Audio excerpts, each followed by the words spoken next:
So it's arrived, the booster plug is finally here. So when I bought my bike, I bought it second hand. It already had the Tech slip-on exhausts on it, and it's always had from day one a little bit of a flat spot at very low revs. From what I've understood, that is a common problem with all of these sort of Triumph modern classics, the Street Twin, the Speed Twin, the Scrambler, and I'm sure it happens on other bikes as well, but obviously because I own this bike, I've researched it and I found that it is a problem. Over time, it's something you just get used to. You know, you blip the throttle a little bit extra when you're coming out of low speed, like turn-ins and things, any sort of low speed manoeuvres. It's something that you're aware of. There is a flat spot and you might give it a couple of extra little blips to raise the revs. But anyway, I've bitten the bullet. I've spent £127 on the new booster plug. And let's have a little look what it says it can do. So it says it is a plug and play, so that's good. We don't have to splice anything, cut anything. That's one thing I really like. Anything I sort of do to my bike, I really hate cutting into the original wiring or the loom in any way. I like to keep that original where I can. So everything I've done is really bolt on, so that's another great bonus. So it's plug and play. Improved and softer throttle response, that's something I definitely want. Faster acceleration, that would be lovely. Remove the jerky low RPM running. Stronger and more reliable idle, and reduced puffing in your aftermarket exhaust on engine braking. And that is something I also notice as well, is that when you're going along, if you're coming into a bend, you kick it down, you might get a few little pops coming out the back. Not that it's a bothersome thing, but you know, if it can smooth everything out, that would be lovely. Again, it's plug and play, so it should be a fairly easy job, so we'll get onto that and then we'll go out for a ride and see how it performs.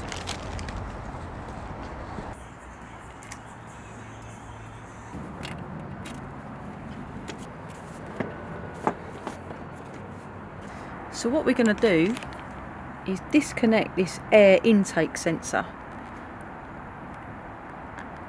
It just pulls off like that. And then the booster plug, you've got two ends. One end goes into the actual plug, the other one goes into the sensor body, and then all the magic happens inside this little booster plug concealed unit here. Then all we need to do is run this Snorkel, which is a air sensor temperature snorkel, and guide that into the air intake just behind the cover on the left hand side. So it's literally a plug and play job. So we plug this end in to this plug. Let's see what way we're going to go, that way, like that. And then the other end goes in to the body of the housing there.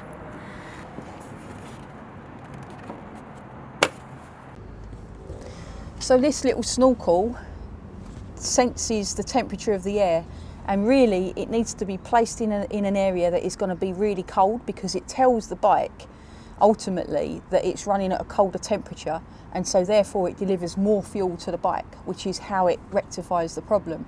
So by putting it into the airflow intake here, and there's nothing down there, so it's just the air is going to be flowing in here, that is going to be really nice and cold down there. They do say in the instructions you can also pull it up under the headlight, but it would be a bit of a stretch for me to get it all the way up there, and I think it's lovely and tucked out the way in this little air intake snorkel thing here. It also says in the instructions to fit it there, so it's very sort of simple, plug and play. So now that's the booster plug just sitting there, just like that, just down, and then that is the wire that is going down into the snorkel. The snorkel is going into the intake air box. And I'm just going to let that sit, because if I ever need to get the battery off, it's just out the way there. But that's sort of sitting nicely now.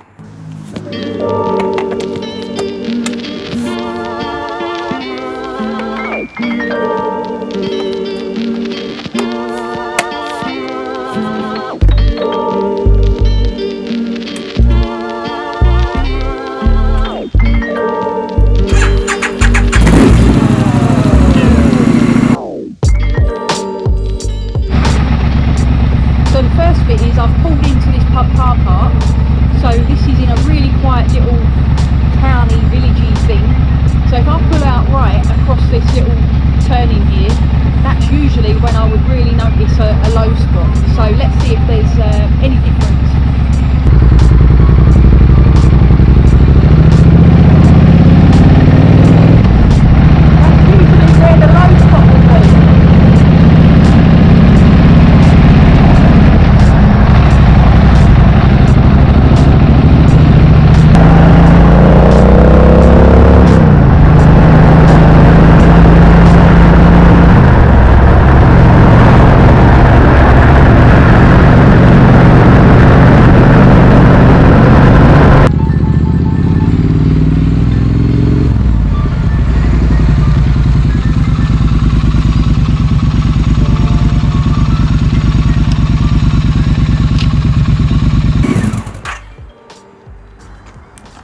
So is there a difference?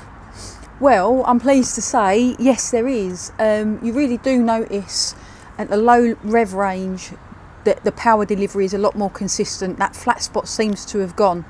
The other thing is it's a lot smoother throughout the gears. So even when you're changing throughout all 5 gears, you can feel it's a lot smoother. There's no chugging, there's no clunking between. Not that it was massively apparent before, it's just a lot smoother. In terms of the overall power, they say in the booklet, don't forget, they say that you're going to get a faster acceleration. That's one of the things that they mention. Do you get faster acceleration? Well, I think if you do, it's very minimal. You don't really notice it too much. It'll be, you know, the power responsiveness is not going to be that much more noticeable like you're going to get on a track and race Rossi, for example. It's more comparable to if you were playing Mario Kart against yourself and you're trying to beat your Ghost Rider on the track. It will be a very split second minute difference just because you haven't got that very small lag in the throttle responsiveness. What it does do though is ease out all of the responsiveness that you deliver through the throttle, so there is no chug, there is no flat spot that you have to contend with anymore. It's a lot smoother throughout all the gear ranges.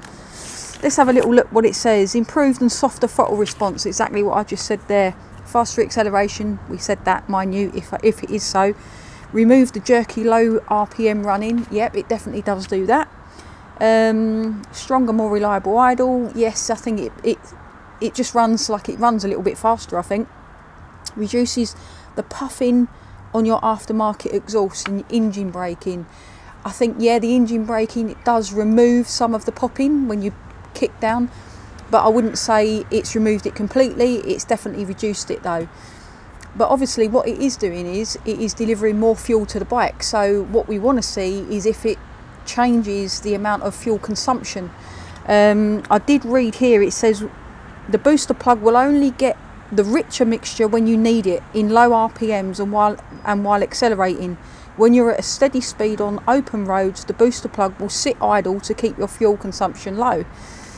We'll see if that works out. This is a 12 litre tank on the Street Twin.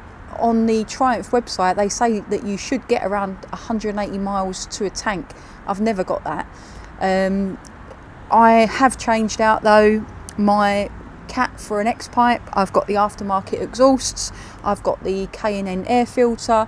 I've now got the booster plug. I've got knobbly tyres. Obviously we all know tyre pressures, wind conditions, weight of the rider, everything, all those things can add to your fuel consumption. But I have never got 180 miles out of my tank. I think I'm doing around 120 to 130 on a tank. So we'll see over time whether or not the booster plug actually makes a difference in terms of its economy. But let me know what you ride. If you ride one of the Triumph modern classic ranges, and if you fitted a booster plug, and if you haven't fitted a booster plug, and let's have a little look in the comments below at what your fuel consumption's like and if it's altered. That would be really interesting to sort of see. If you haven't yet checked out the Let Us Live website, go to www.letuslive.co.uk. If you put Tony Reviews in the checkout there, you get a little discount. It is a website which is completely inspired, devoted and inspired by motorcycles and adventure. So if you're into those things, grab yourself a bargain, put Tony Reviews in, you get a little discount. If you haven't yet subscribed, click the little bell icon below. That will make sure that you're up to date with all my latest video releases. Again, subscribe to the channel. I'm trying to grow it. I'm nearly at 1,000, so click it and get my numbers up. So all that's left for me to say is, in the meantime, safe riding, safe driving, happy adventures, and I'll see you all in the next one.